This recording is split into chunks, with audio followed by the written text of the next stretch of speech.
Hey guys, it's Brook, Hoover, guitar teacher in Cedar Rapids, and I'm presenting some blues progressions on my YouTube channel. And I'm looking at blues progression number 1, which I've presented recently.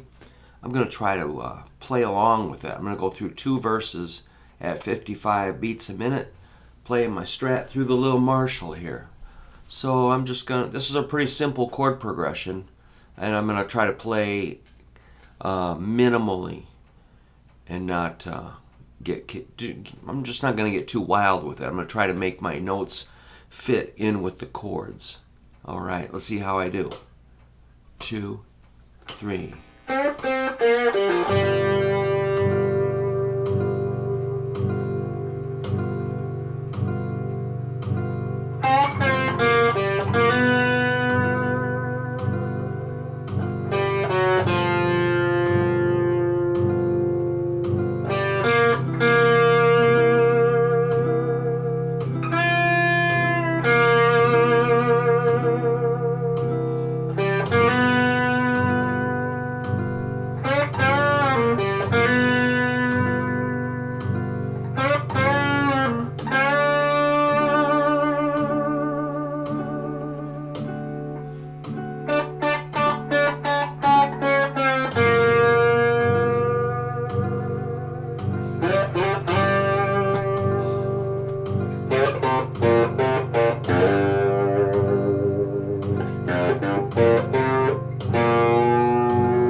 Whoa, that ended kind of abruptly.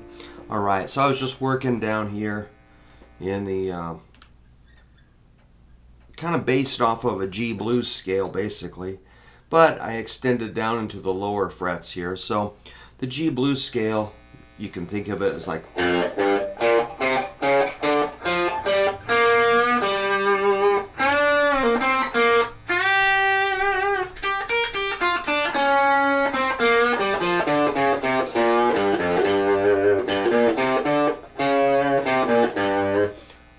but when I switched to the C7 and D7 chords, I changed my notes a little bit. Like I'll target the 3rd and dominant 7th, or maybe the root of the C7, which would be just the notes of the chord, basically.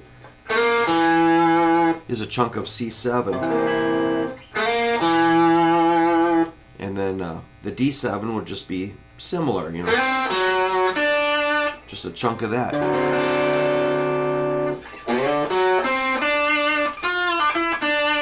Which does fit nearly into the G blues scale. So, you learn how, basically, if you study a lot of arpeggios, you'll be able to fit your soloing into the slots a little better. If you just kind of slosh through the scale, you probably will hit some good notes. But if you tailor it to each chord, you'll sound a little more in tune, and that's what I like to do most of the time. So, like, you got to be aware that a G7 chord is made of G, B, D, and F, and you can outline them down here low.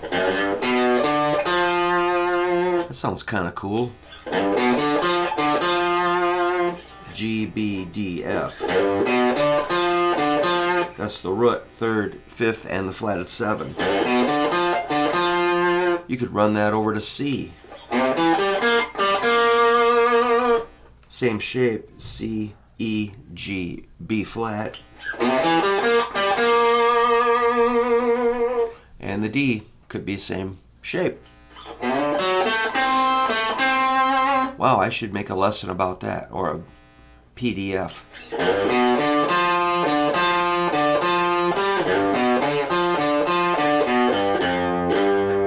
But you can get that lower F, which I really like, that low.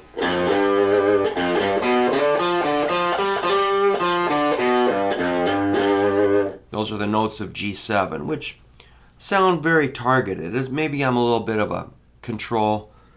I have a little control issue, but you know, I like it to sound sort of in tune. The C, the dominant seventh is at B flat, which pivots back to G.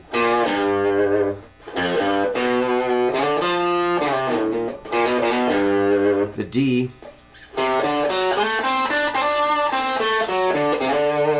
you know, if you kind of bounce around with it, it can sound a little more like a phrase and not so much like an exercise.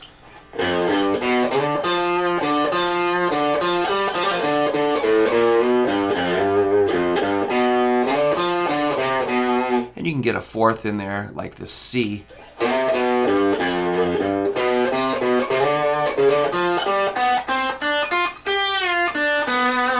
So that's extending the idea up a little bit higher on that chord, the G. And let's see if I can extend it up on C. Oops. Just a little higher. And the G, I'm going to try to play it up high.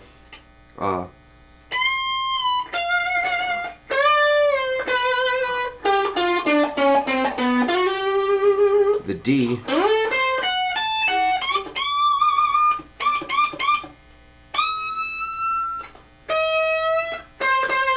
So I went for a high E, which is the third of C.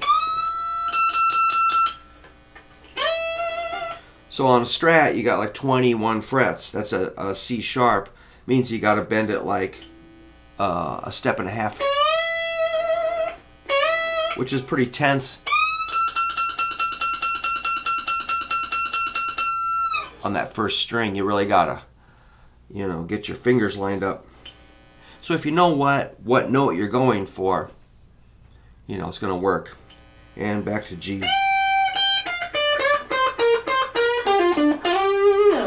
Cool, man.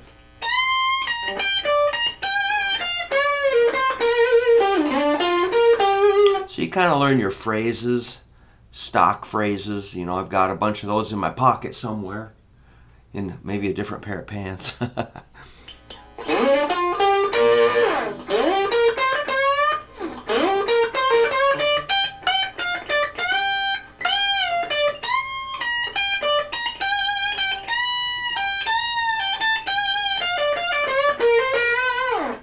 Wow, I barely feel like I'm in control there, you know, but I like being on the edge of something. Okay. Well, I'm wearing my favorite shirt today from the Cavern Club. I got when I played a gig in Liverpool. That was cool. All right. So that's it, man. This poor guitar, it really took a beating.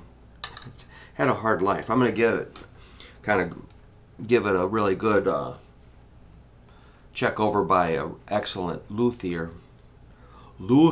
All right. Well, I hope that was kind of fun to look at as far as some of the soloing ideas.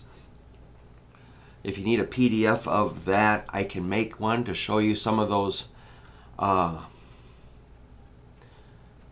chord tone shapes. They're really fun to study. You can just kind of play them at your own speed and try to incorporate those shapes and sounds into your own improvising. And I love to improvise. That's really fun. All right, I guess I better get going. I got to go help a guy that's got a whole house full of guitars he needs to get rid of. So that is something to do today. Then I need to be mixing I got a new album in the works, so